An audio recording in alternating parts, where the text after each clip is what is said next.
I want to make a final plea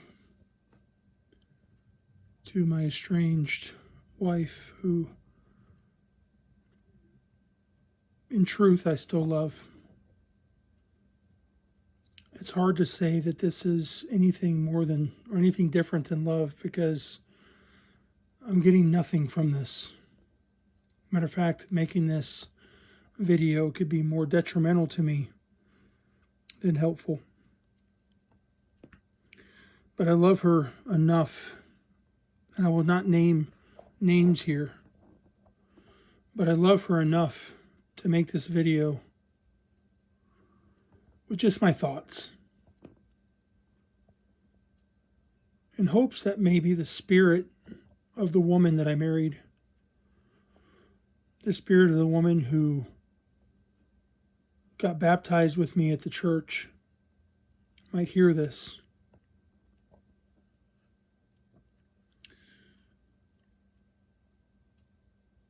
We got married. We met each other in July of 2009. It was a pretty hot and heavy start. Things were not pure in their start. And the truth is, I fell in love with you so fast. I couldn't believe it. I had a wall that was up from my previous situation, and I fell in love so fast, so quickly.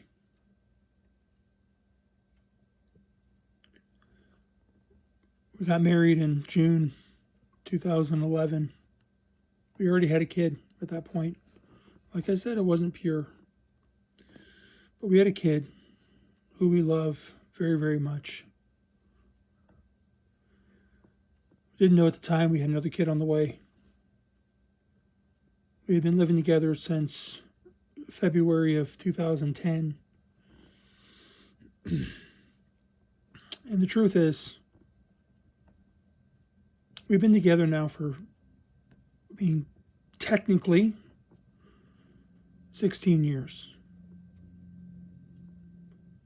And we've been married now, as of right now, still legally married, for 14 years.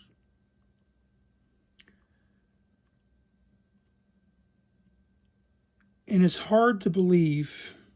I know what I've heard, that women generally are dealing with this stuff for a long time before men realize what's happening.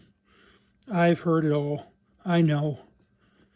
But the truth is, it's hard to believe that you can look at 16 years together and 14 years together and call all of that a mistake.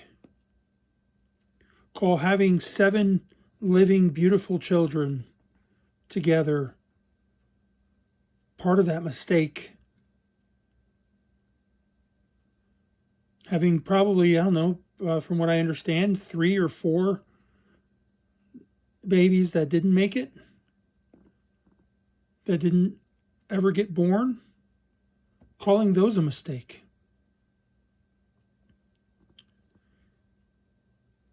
And it's hard to understand how you can look at that, how you can look at 16 years of life together, of 16 years of sacrifice, of 16 years of giving yourself, and for me, giving myself to you, a mistake. And this that you've done, leaving in June,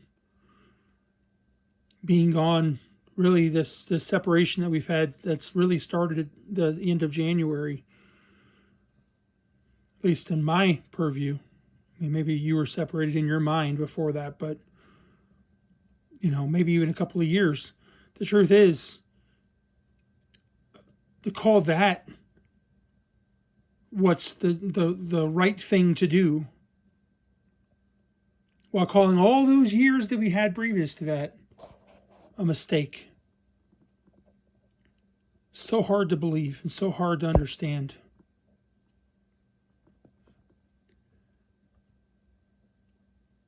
And all I'm asking is just to think about the fact that we're lying to God. We stood in front of each other at an altar at Falls Park in front of a preacher and said to have and to hold, to love each other in sickness and in health, for richer or for poorer, and for better or for worse.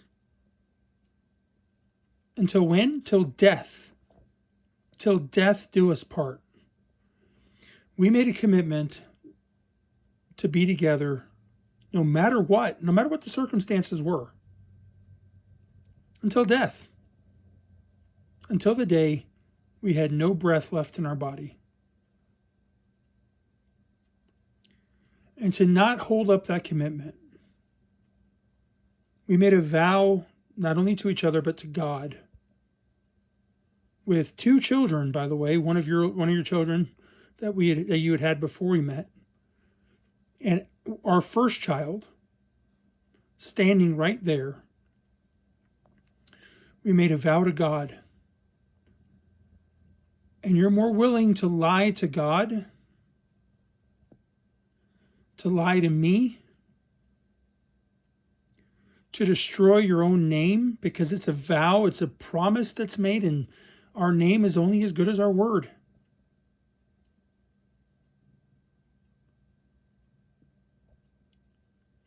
Than to do everything possible to save this marriage, to try and make this house what it should be, not only for our children, but for us.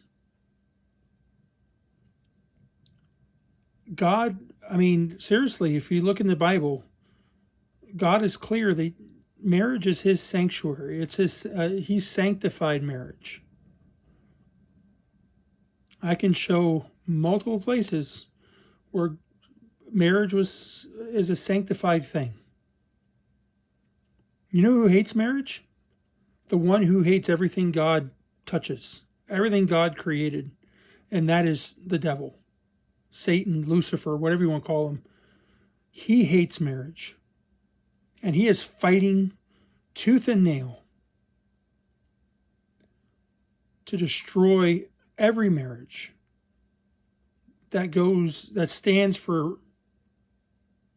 really stands against us, against him. Any marriage that stands for the true Son of God, he hates that.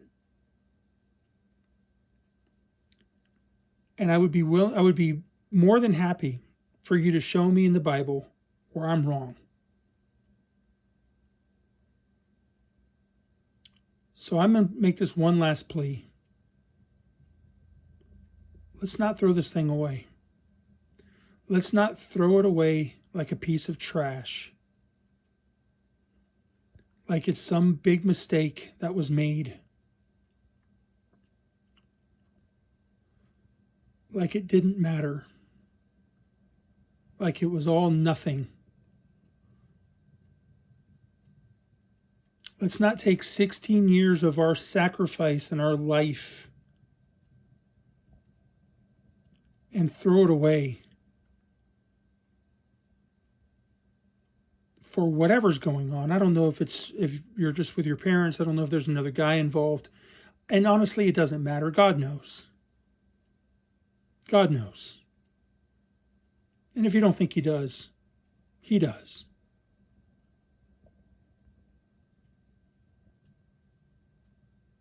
I love you. I don't know that I'll ever stop loving you.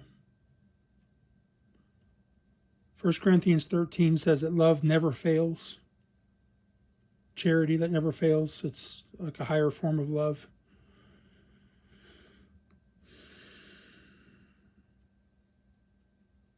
I may give up physically, but I'll never stop praying that God changes hearts.